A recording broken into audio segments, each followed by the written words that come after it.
Non, l'objectif de 60 000 personnes en activité n'est pas encore atteint, je dois le dire. On a un peu plus de 50 000 personnes qui, dans la région, ont trouvé ou retrouvé une activité avec l'aide de la région. 50 000, c'est pas 60 000. Voilà. Et je dois rendre des comptes. Je dois pas seulement expliquer pourquoi, parce que c'est vrai qu'on a passé beaucoup de temps, beaucoup plus de temps que je l'imaginais, à essayer aussi de sauver et de protéger des emplois. Il y a les emplois à créer et il y a ceux à garder. Et là, l'action de la région a été importante puisqu'il y a à peu près, toute action confondue de la région, 55 000 emplois qui ont été protégés ou conservés. Mais ça veut dire également que le combat pour l'emploi continue, que je n'ai pas envie de ralentir. On va essayer des nouvelles choses. Proche emploi, on s'aperçoit aujourd'hui que les personnes reçues en entretien, près de 30% d'entre elles, ont déjà une solution et plus souvent du boulot qu'une formation. Donc ça veut dire qu'il y a un bon début. Mais j'ai encore 70% des gens qui ont fait confiance au dispositif qui n'ont pas trouvé de solution. Et je ne peux pas les laisser tomber, je ne dois pas les laisser tomber. Le message que vous voulez adresser aux entreprises, c'est lequel? Vous avez un problème, vous avez un projet, ayez le réflexe de la région. Parce que, encore une fois, on est là pour cela. La première compétence de la région, c'est l'économie, c'est l'emploi.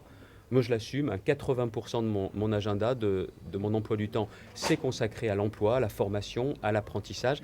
Il y a des premiers résultats, mais j'ai bien conscience que dans la région qui connaît le plus fort taux de chômage, même si ça baisse un petit peu, c'est dans cette région-là qu'on doit en faire le plus. Alors, ça impose d'essayer des choses nouvelles, proche emploi, une aide, notamment pour les personnes qui sont au chômage en milieu rural, quand il n'y a pas de moyens de transport collectif, on ne va pas les faire 30 km en vélo. Mais la région, à partir du début de l'année, va essayer autre chose. Une voiture, une ancienne voiture, une vieille voiture, mais pendant la période d'essai, mise à disposition par la région, une participation symbolique du demandeur d'emploi qui reprend un boulot. Mais ça, c'est ce qui permet aussi de voir qu'il y a des gens qui sont prêts à reprendre un travail, mais quand vous n'avez plus de voiture, vous n'allez pas en acheter une avant de travailler. On va me dire que ce n'est pas le travail de la région, que l'argent de la région ne devrait pas servir à ça. On va quand même essayer et on va voir si ça donne du résultat. Je pense qu'on n'a pas tout essayé contre le chômage dans notre pays. Et je dis aux responsables politiques nationaux, avant de bomber le torse, de faire des grandes déclarations, la politique aujourd'hui, c'est peut-être 10% d'idées et c'est 90% de travail derrière et de mise en œuvre derrière. Ça permet de jouer un peu moins les flamboyants, mais c'est peut-être plus efficace à l'arrivée. Concrètement, à quel dispositif, à quelle politique de la région doit-on la création de ces 50 000 emplois? La politique formation, la politique d'apprentissage et une politique volontariste. À chaque fois qu'on nous sollicite, alors qu'il y a des créations d'emplois à la clé, on répond présent parce que je pense que c'est un bon investissement. Après, ce qu'il faut aussi bien regarder, c'est que la première des compétences de la région, c'est l'emploi. Alors il faut la jouer à fond, cette compétence. Et puis il y a aussi autre chose, c'est qu'on ne travaille pas seul. On travaille bien avec les entreprises, le monde de l'entreprise, bien avec Pôle emploi et aussi avec l'État. Et je le dis clairement, entre deux campagnes électorales, on n'est peut-être pas obligé de se prendre la tête avec la politique politicienne. On a signé parmi les premiers le plan 500 000 formations. Et d'ailleurs, je le dis, aujourd'hui, je ne l'ai pas compté dans les chiffres, mais il y a 57 000 personnes sorties du chômage parce que l'État et la région ont travaillé ensemble. Il y a un dispositif sur les allègements de charges mis en place par l'État. 45 000 personnes aujourd'hui ont un contrat grâce à ce dispositif. Donc, il ne s'agit pas de tirer la couverture à soi, mais je le dis aussi une chose, c'est que dans la région, il y a, me dit-on, 230 000 personnes qui ont retrouvé une activité sortie du chômage dans l'année. Bon, le mérite ne revient pas seulement à la région, ça revient aussi aux autres. Mais on doit travailler collectif. La région a une responsabilité et le premier responsable politique de la question de l'emploi, c'est bien évidemment le président de région. Seul, on ne peut pas tout faire, mais on a une responsabilité, nous en premier, et je n'ai pas l'intention de me cacher derrière mes responsabilités. Quel bilan vous faites de Proche Emploi? Pardon. Quel bilan vous faites du dispositif Proche Emploi? Après quelques mois, ce dispositif qui n'existait pas, sur les 6600 personnes qui sont venues en rendez-vous, 1900 ont trouvé soit un emploi, soit une formation. Et il y a plus de 80% dans ces 1900, c'est un boulot qu'il y a, pas une formation. 30%, c'est un sacré bon début. Mais alors, on va donc garder le dispositif, mais on va l'améliorer. Parce qu'il y a 70% des gens qui, eux, n'ont pas encore trouvé de solution. Alors, les spécialistes vous diront que 30%, c'est mieux que d'autres, ce n'est pas le sujet. Moi, j'ai les 70%. Et ensuite, quand le système aura vraiment trouvé son rythme de croisière, on va l'améliorer en donnant plus d'offres d'emploi dans Proche Emploi qu'il y en a aujourd'hui, parce qu'il y a des offres d'emploi qui ne sont pas passées par nous. Là, on va pouvoir faire de Proche Emploi un service généralisé pour tous les chômeurs qui souhaiteraient. C'est gratuit et surtout, c'est ce qui permet parfois de déclencher la formation dont on a besoin. Donc le système 30%, oui, c'est un bon début, mais il faut professionnaliser ce qu'on va faire et ensuite développer. À quoi vous attribuez cet échec sur les constat, s'il vous plaît, M. Bertrand, concernant le constat, Pardon. vous êtes donc d'accord avec Philippe Emery qui déplore justement ces chiffres? Non mais M. Emery, il n'a rien à proposer.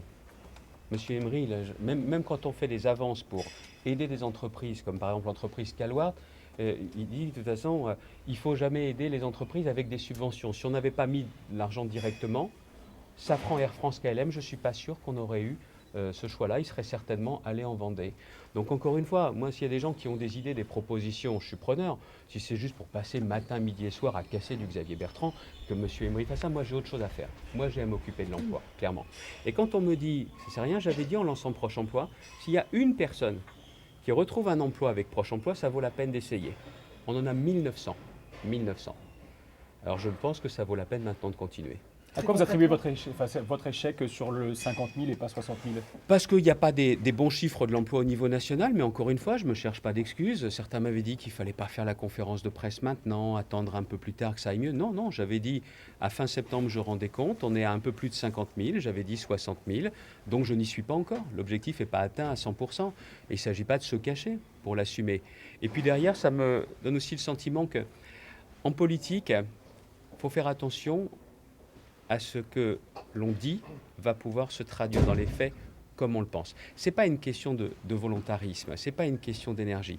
C'est que derrière, franchement, une idée c'est bien, mais la mise en œuvre de l'idée, il n'y a que les résultats qui comptent. Aujourd'hui, je n'y suis pas encore. En revanche, ce qui est vrai, c'est que je n'imaginais pas qu'on passerait autant de temps, d'énergie, et c'est normal, pour essayer de sauver des emplois. Mais l'engagement que j'avais pris, il n'était pas sur le sauvetage des emplois, il était sur la remise en activité. Et là, aujourd'hui, le compte n'y est pas encore. C'était pourtant une de vos promesses de campagne. Enfin, ça va alimenter le discours en disant les politiques, ils nous promettent, ils nous promettent. Oui, d'accord. Après, on peut dire tout ce qu'on veut. 50 000, 60 000, le compte n'y est pas. Mais est-ce que pour autant, on a fait de l'emploi un sujet secondaire? Certainement pas. C'est mon thème principal. Et les gens ont compris une chose. C'est que même si je ne gagne pas à chaque fois, je me bats à chaque fois. Et le combat pour l'emploi continue. Ça montre également qu'il y a des idées nouvelles, des choses nouvelles à essayer, que ça vaut la peine de les essayer, aussi de les faire réussir, comme Proche Emploi, comme l'aide à la mobilité, les voitures pour les demandeurs d'emploi à partir du début de l'année. Et c'est ça justement qu'il faut continuer.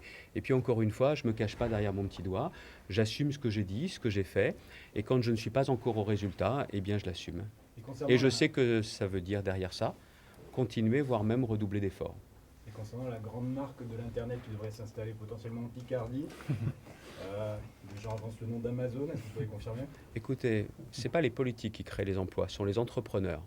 Alors c'est aux entrepreneurs de le dire. Ce qui est vrai, c'est que pour toute implantation importante, à un moment ou à un autre, les élus doivent aussi contribuer, participer. On l'a déjà fait et on continuera à le faire. Mais encore une fois, si ce n'est pas les politiques qui créent les emplois, alors il faut laisser parler en premier ceux qui créent les emplois et les entrepreneurs. Je suis désolé. Proche Emploi manque aussi peut-être un peu de notoriété. Est-ce que vous comptez communiquer mieux, Oui. communiquer plus? Oui, mais je vous l'ai dit, dans un premier temps, ça veut dire aussi offrir des bonnes solutions et trouver le rythme de croisière. 30% de personnes qui ont trouvé, c'est bien mieux que d'autres acteurs, me disent certains, ça ne me suffit pas. Donc déjà, on professionnalise le système, on voit ce qui nous manque pour être encore plus efficace. Et après, on relancera une communication beaucoup plus large, tout en sachant que Proche Emploi ne sera jamais Pôle emploi et ne concurrencera jamais Pôle emploi. Pôle emploi, ils doivent s'occuper de tout le monde. Pôle emploi, ils doivent indemniser tout le monde. Nous, aujourd'hui, les personnes qui viennent sont plutôt des gens volontaires. Donc il ne s'agit pas de comparer, mais je pense que c'est aujourd'hui très complémentaire. Peut-être que Proche Emploi est capable de trouver des offres d'emploi qui ne sont pas déposées chez Pôle emploi. Voilà comment on peut vraiment, pas cohabiter, mais vraiment travailler ensemble. Y a-t-il une spécificité picarde dans les 50 000 et quelques Non, ce que l'on voit, c'est qu'il y a des départements comme l'Aisne, où il y a plus de difficultés qu'ailleurs. Ça tient aussi au fait qu'il y a la reconversion après les difficultés industrielles et que là, il va falloir mettre les bouchées doubles, peut-être aussi sur de nouvelles activités, peut-être aussi sur les nouvelles technologies, le numérique. Je pense que là aussi, ce sont des voies d'avenir. Mais après, il y a aussi d'autres choses. C'est l'économie sociale et solidaire qui permet de remettre le pied à l'étrier. Peut-être que c'est là aussi, c'est peut-être là-dessus qu'il faut également miser. Donc encore une fois, je pense qu'en matière d'emploi, il y a la croissance nationale, internationale, c'est vrai. Il y a les carnets de commandes, mais je pense qu'un politique et surtout que la région a aussi un rôle à jouer. C'est ce qu'on va continuer à faire. Je vais vous dire, c'était 80% de mon temps, au moins, l'emploi, l'économie. j'ai pas l'intention de baisser de rythme, vraiment pas. En tout cas, vous dites que vous n'annoncerez plus d'objectifs chiffrés. Mais parce que la vérité, c'est que les gens, il n'y a personne dans la campagne qui m'a parlé de ces objectifs. Pourquoi? Parce que même quand vous atteignez 60 000, quand on sera vraiment aux 60 000, je ne vais pas m'arrêter, parce qu'il y a 385 000 demandeurs d'emploi. Ça intéresse toujours les médias, les objectifs chiffrés. Ça plaît beaucoup aux opposants. Mais en définitive, les gens, ils vous disent une chose. Plutôt que de parler de chiffres, occupez-vous de nous, occupez-vous des gens. Plus on parle de chiffres dans la vie politique, moins on parle des gens et on s'intéresse aux gens. Et là, peut-être la différence que j'ai par rapport à avant, c'est que les dossiers, les chiffres, ça ne me fait pas oublier les gens.